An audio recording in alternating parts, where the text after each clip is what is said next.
நமச்சிவாய ஓம் நமச்சிவாய.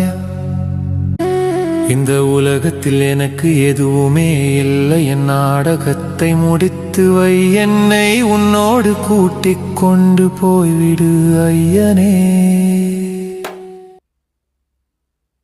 ஓம் நம பரமரிஷிப்யோம் நம பரமரிஷிப்யாம். ஹரி ஓம். குருர் பிரம்மா குருர் விஷ்ணு குருதேவோ மகேஸ்வரः. குரு சாட்சாத் பரம் பிரம்மம் தஸ்மை ஸ்ரீ குருமூர்த்தயே நிமைதம். ஸ்ரீ தக்ஷணாமூர்த்தயே. ஓம் சிவாய நம.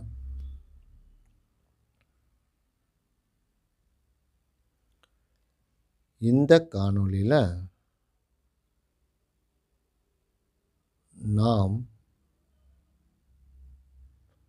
எப்பொழுதுமே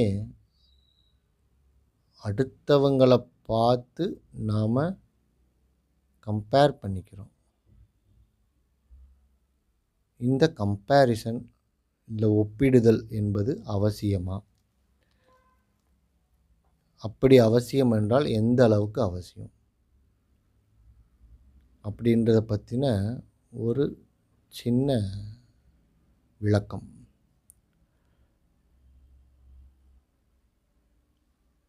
முதல்ல எல்லா விஷயத்துக்கும் நாம் ஒப்பிடுதல் அப்படின்ற செயலை செய்யவே கூடாது. காரணம், இந்த உலகில் பிறந்த ஒவ்வொரு மனிதரும் ஒரு தனித்துவம் வாய்ந்தவர்கள்.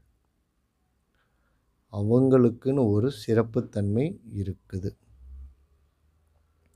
ஸோ ஒருத்தரை ஒருத்தர் கம்பேர் பண்ணி இவர்களுடைய அறிவு நிலை இப்படி இருக்குது, இவர்களுடைய வாழ்க்கை நிலை இப்படி இருக்குது, இவர்கள் இப்படி நடந்துக்கிறாங்க, அவங்க அப்படி நடந்துக்கிறாங்க, நாம் ஏன் இப்படி இல்லை, இப்படிப்பட்ட ஒரு கம்பேரிசன் எப்போ நாம் வெளியில் இருக்கக்கூடிய சூழ்நிலைகளையோ அல்லது மனிதர்களையோ வச்சு ஒப்பிடுதல் செய்கிறோமோ, நம்மளுடைய வாழ்க்கையின் அமைதி நிலை குலைஞ்சு போயிடுது.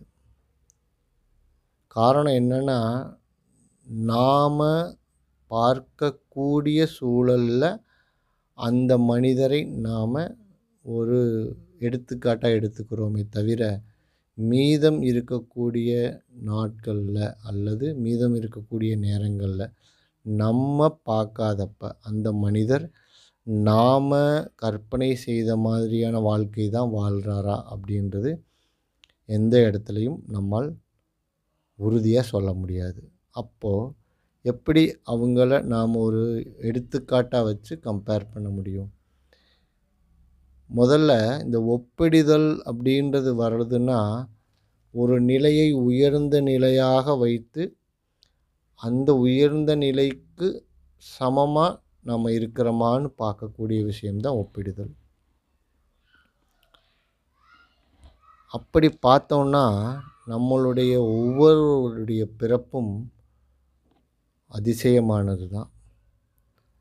அதுக்கு நம்ம யாரையும் கம்பேர் பண்ண வேண்டிய அவசியம் இல்லையே.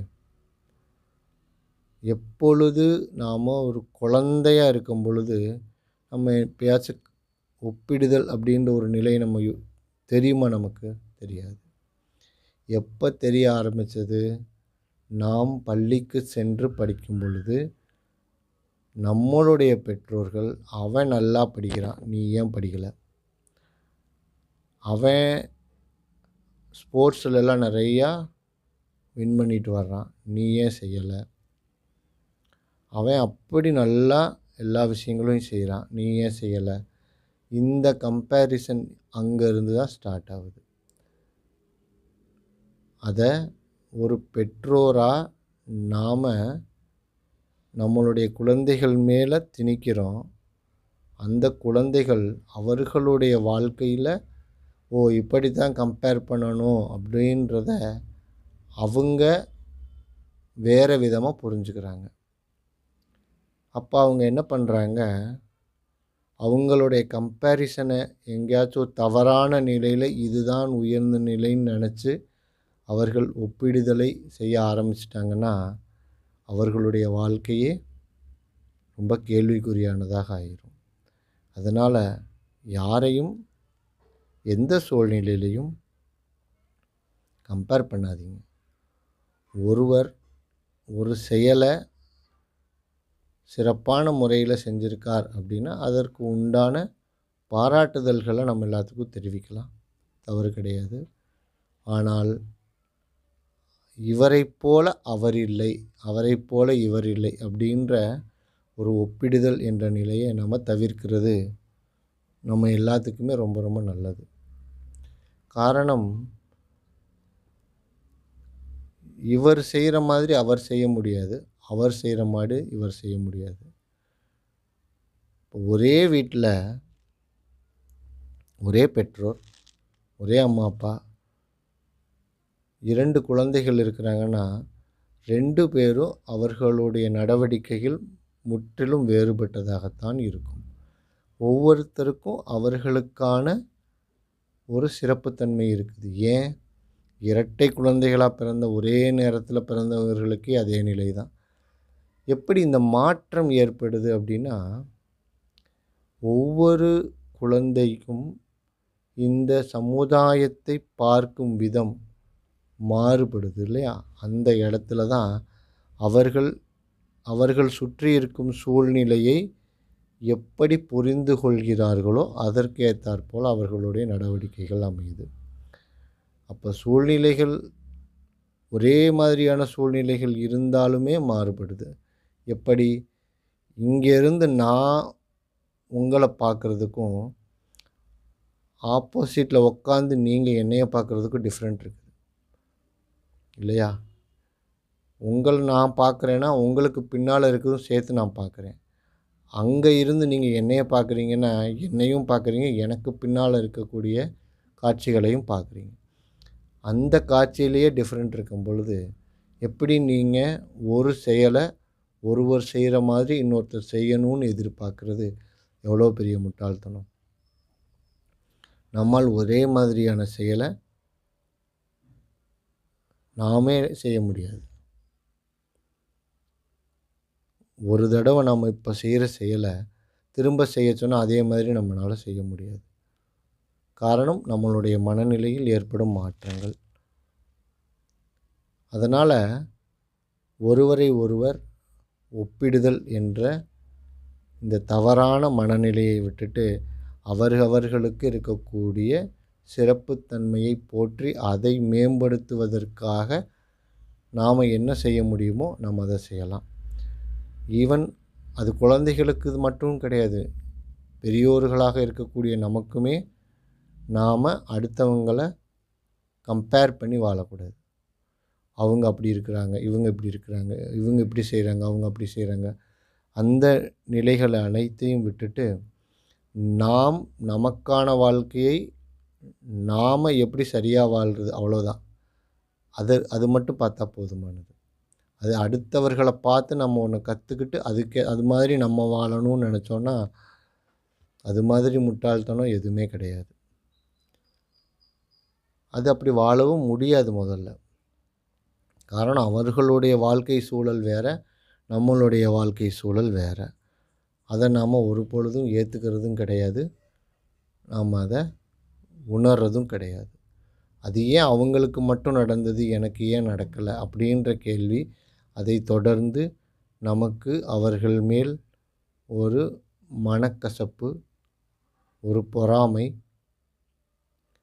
இப்படியான குணங்கள்லாம் வர ஆரம்பிச்சிருது. அதனால் நம்மளுடைய சிந்தனைகளும் செயல்களும் தான் பாதிக்கப்படுமே தவிர அவர்களுக்கு எதுவும் நடக்க போகிறது கிடையாது. அதனால் அனைவரும் இந்த ஒப்பிடுதல் அப்படின்ற நிலையை தவிர்த்துட்டு அவரவர்களாகவே வாழ்கிறதுக்கு முயற்சி பண்ணுறது ரொம்ப ரொம்ப நல்ல விஷயம். அப்படி வாழும் பொழுது தான் நமக்கான வாழ்க்கையை நாம் பிறந்ததற்கான அர்த்தத்தோடு நம்ம அதை வாழ முடியும். ஸோ இந்த இந்த காலத்தில் இந்த ஒப்பிடுதல் அப்படின்றதுல தான் மொத்த வாழ்க்கையின் சூட்சமமுமே அடங்கி இருக்குது. காரணம், ஒருவர் ஒரே பள்ளியில் 2 பேர் படிக்கிறாங்க. இல்லை உங்கள் கூட படித்தவர்கள் நீங்கள் படித்த பள்ளியில் தான் படித்தார். அவர் ஒரு உயர்ந்த அதிகமாக ஊதியம் தரும் வேலைக்கு போயிட்டாரு, உங்களால் போக முடியல. அல்லது நீங்கள் போயிட்டீங்க, உங்கள் கூட படித்தவர் யாரோ போக முடியல. அல்லது அவர்களின் வாழ்க்கை சூழல் நல்லபடியாக இருக்குது, எனக்கு அந்த சூழல் இல்லை. இப்படியான ஒப்பிடுதல் என்பது உங்களை நீங்களே தொலைக்கக்கூடிய நிலைக்கு உங்களை தள்ளிடும். அதை தயவு செஞ்சு செய்யாதீங்க. உங்களுக்குன்னு ஒரு தனித்தன்மை இருக்குது, அதை தேடுங்கள், அதை கண்டுபிடிங்க, அதில் உங்களுடைய வாழ்க்கையை பயணம் பண்ணுங்கள். அப்போ தான் உங்களுடைய வாழ்க்கை அமைதியானதாகவும் அழகானதாகவும் அன்பு நிறைந்ததாகவும் மகிழ்ச்சியானதாகவும் இருக்கும். இந்த ஒப்பிடுதல் என்ற பழக்கத்தை முடிஞ்ச வரைக்கும் தவிர்ப்பது நம்மளுடைய வாழ்க்கைக்கும் நம்மை சார்ந்து இருப்பவர்களின் வாழ்க்கைக்கும் ரொம்ப ரொம்ப நல்லது. இதை புரிஞ்சுக்கிட்டு எல்லாரும் செய்வீங்கன்னு நம்புகிறேன். நன்றி. ஓம் சிவாய நம. அன்பே சிவம், அன்பே சிவம், அன்புமயம் சிவலோகம்.